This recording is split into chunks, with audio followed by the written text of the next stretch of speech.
আসসালামু আলাইকুম প্রিয় দর্শক, অন্য মঞ্চের আলাপচারিতায় আপনাদেরকে আমন্ত্রণ জানাচ্ছি। আজ আমাদের সঙ্গে আলোচনার জন্য উপস্থিত হয়েছেন সিনিয়র সাংবাদিক জনাব মুস্তফা ফিরোজ। জনাব মুস্তফা ফিরোজ, আপনাকে আমাদের অনুষ্ঠানে স্বাগত জানাচ্ছি।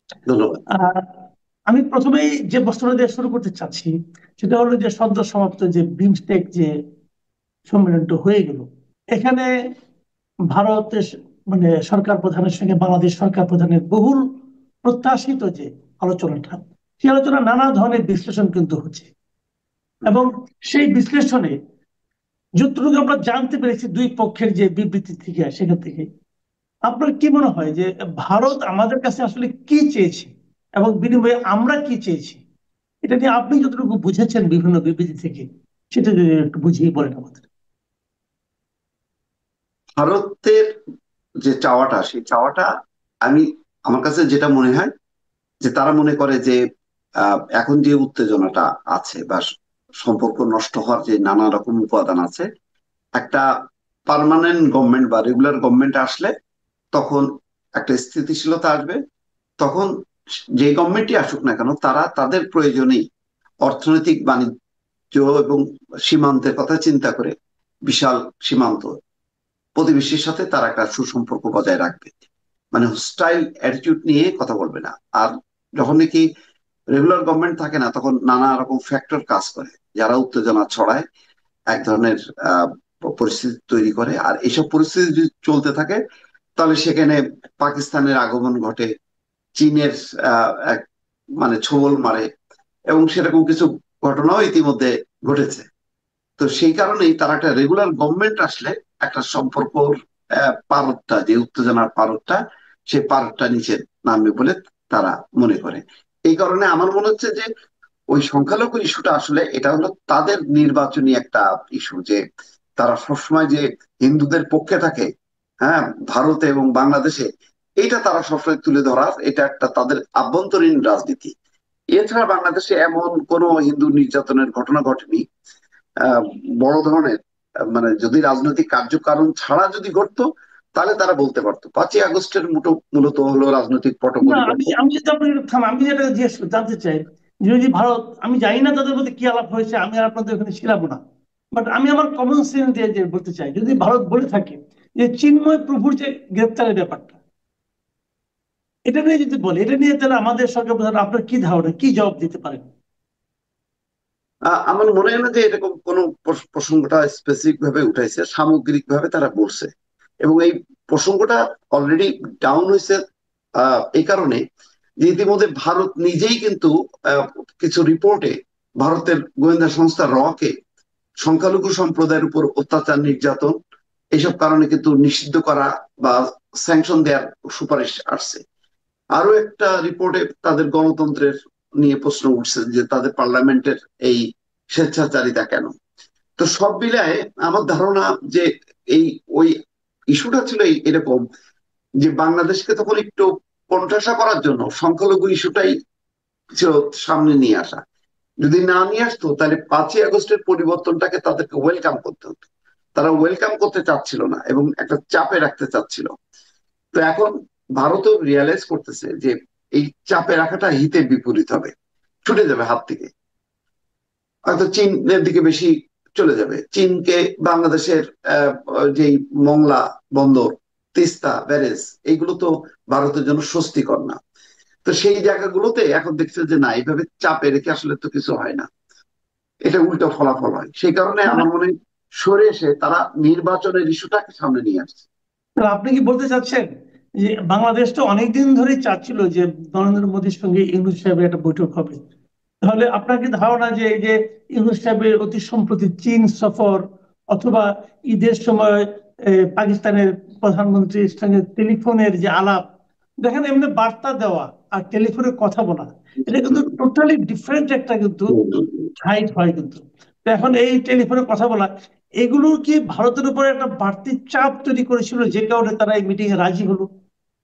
সাংঘাতিক রকম চাপ, বিশেষ করে চীন সফরে ডক্টর মোহাম্মদ ইউনূস একটা সামগ্রিক ভাবে কিন্তু কথা বলেছে, যে বলেছে যে বঙ্গোপসাগরের এমন একটা অবস্থানে আমরা আছি, আহ, মানে ভৌগোলিক আহ, অবস্থানে আছি, যেখানে অনেকেরই সম্ভাবনা আছে, বিশেষ করে ভারতের সেভেন সিস্টার্স এবং হচ্ছে চীনের, যে এখানে একটা বিনিয়োগের একটা হাব হইতে পারে, যেখানে চীন এই সুযোগটা নিতে পারে, তাদের উৎপাদিত পণ্য তাদের নিজের দেশে নিতে পারে বা সারা বিশ্বে তারা ছড়াই দিতে পারে।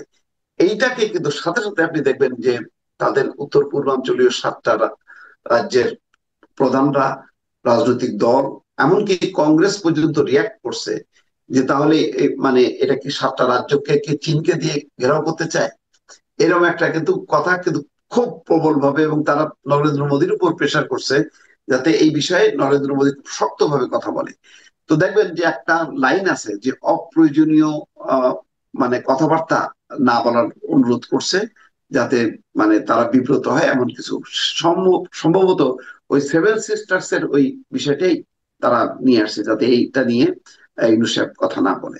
তো তার মানে ভারতের অ্যাটিটিউডটা কিন্তু যখন বুঝতেছে যে বাংলাদেশ অনেক বেশি চীন, অনেক বেশি পাকিস্তান মুখী হচ্ছে, এখন কিন্তু তারা এই বৈঠকের মধ্য দিয়ে একটা পাল্টা একটা ইন করার একটা দোয়ারটা তাদের খুললো। যদিও প্রথম প্রথম মনে হচ্ছিল যে না, মানে আহ, মোদি এটাতে ইন্টারেস্টেড না, কিন্তু পরে তারা কিন্তু আলাপ আলোচনা করে দেখছে যে না, এই আলো মানে এইটা তাদেরকে করতে হবে। এবং ভারত অত্যন্ত ধৈর্যশীল। দেখেন, চীন যেখান থেকে সরে যায়, ভারত কিন্তু সরে যায় না।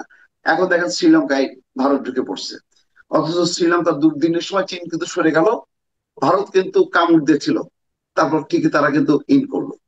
আফগানিস্তানে চিন্তা করেন, তাদের 50 মিলিয়ন সম্ভবত বিনিয়োগ সড়ক, কান্দাহারে, ওই এত বিনিয়োগ সত্ত্বেও তারা কিন্তু প্রথমে সরে আসলো, কিন্তু এখন সবার আগে কিন্তু মানে প্রতিবেশী দেশগুলোর মধ্যে সবার আগে কিন্তু তারা ঢুকে গেছে। কেননা পাকিস্তান যেহেতু সরে গেছে, মানে নীতিগত অবস্থানের বাইরে যেও ভারত কিন্তু সেখানে ঢুকে যাচ্ছে। তো এই কারণে, আর এই বাংলাদেশকে তারা তার কোলের মধ্যে, সেখানে বাংলাদেশকে তারা ছেড়ে দেবে, বাংলাদেশের সাথে সম্পর্ক উন্নয়নের মধ্যে দিয়ে আটকে রাখার চেষ্টা করবে না, এটা হইতে পারে না। তো ফলে তাহলে একটা ভারত কথা, তার কৌশলের দিক দিয়ে আগায় গেছে। জি, একটা কথা আমরা শুনেছি যতটুকু বোধ করি, বাংলাদেশের পক্ষ থেকে একটা কথা উঠানো হয়েছিল যে শেখ হাসিনাকে ফেরত পাঠানোর বিষয়টা। শেখ হাসিনাকে তো ফেরত পাঠানোর জন্য আনুষ্ঠানিকভাবে চিঠি দেওয়া হয়েছে।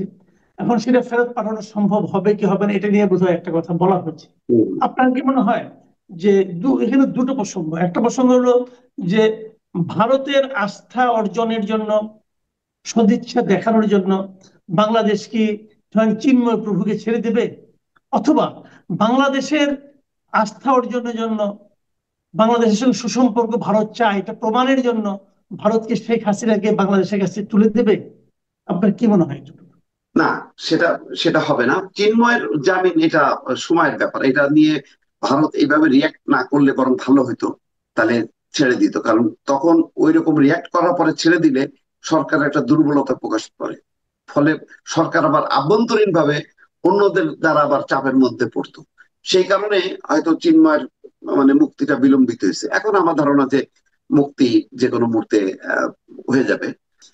অন্যদিকে আহ শেখ হাসিনার ইস্যুটা সরকার জানে যে এরকম পরিস্থিতিতে কোনো দেশ ফেরত দেয় না, যেহেতু যে মানে সে এক্স প্রাইম মিনিস্টার, তার সাথে ভারতের একটা ঐতিহাসিক বন্ধন, এসব মিলায় পাবে না। কিন্তু সরকারের অর্জনটা হলো এই যে ঠিক আছে, অ্যাটলিস্ট রাজনৈতিক তৎপরতাটা বন্ধ করেন, তার বক্তৃতাটা থামান, সে যাতে ভারতের মাটিতে বসে আহ, রাজনৈতিক কার্যক্রম না করতে পারে, যাতে বাংলাদেশে উত্তেজনা তৈরি না করতে পারে।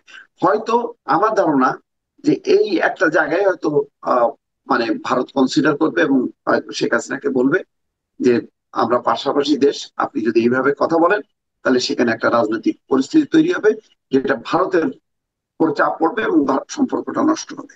এই জায়গাটা যদি অর্জন হয়, সেটাই হবে মানে একটা রাজনৈতিক অর্জন। তা আমার যেটা মনে হয়, বাংলাদেশের পয়েন্ট থেকে দেখেন, বাংলাদেশের মানুষ কেন খুশি হবে? খুশি হবে এই কারণে যে সীমান্ত হত্যা কখনো, এই লাস্ট আপনি যদি বলেন দ্বাদশ জাতীয় সংসদ নির্বাচনের পরে নরেন্দ্র মোদীর সঙ্গে লাস্ট যে বৈঠকটা হলো, মানে আগস্টের আগে জুলাইতে, সম্ভবত জুলাইতে যে বৈঠকটা হলো, সেই বৈঠকে কিন্তু একবারও সীমান্ত হত্যা আসেনি, সীমান্ত হত্যা বন্ধের ব্যাপারে। তারপরে তিস্তা পানি বন্টন চুক্তি, সে কথাটা উচ্চারিত হয়নি। যেই মানে গুরুত্বপূর্ণ এই দুটো পয়েন্ট, ডক্টর মোহাম্মদ ইউনূস মানে বলে আসলেন, এবং সেটা নোটেড হয়েছে, তারা নোটও করছে এটা। তাইলে কি দাঁড়ালো, যে শেখ হাসিনা যা বলতে পারে না ডক্টর মোহাম্মদ ইউনূস সেটা বলতে পারে। সবগুলো পয়েন্ট, শেখ হাসিনা মানে ফেরত দেয়া, সীমান্ত হত্যা বন্ধ করা, শেখ হাসিনা মাফ করবেন, গঙ্গার পানি বন্টন চুক্তি সেটাকে আবার নবায়ন করা, সীমান্ত হত্যা বন্ধ করা, মানে বাংলাদেশের এমন কোনো পয়েন্ট নাই ভারতের ব্যাপারে যেটা উনি বলতে পারেননি, সবগুলো বলছে। তো এই বলার মধ্য দিয়ে হলো কি, আমরা যে বলতে পারি, বার্গেন করতে পারি, যে অবস্থাটা আমরা তলানিতে চলে গেছিলাম, সেই জায়গা থেকে আমরা আবার উঠে দাঁড়ালাম।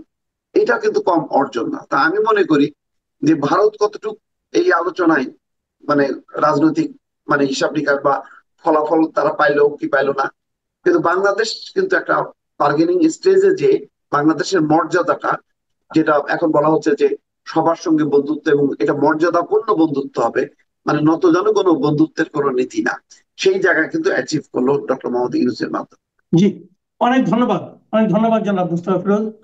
প্রিয় দর্শক, আপনারা শুনলেন যে এই ভারতের এবং বাংলাদেশের দুই সরকার প্রধানের বহুল প্রত্যাশিত যে বৈঠক, অল্প সময়ের বৈঠক ছিল, কিন্তু সে অল্প সময়ের বৈঠকে আমরা কি পেলাম, অথবা ওরা কি পেল, অথবা দুই দেশের জনগণ কি পেল,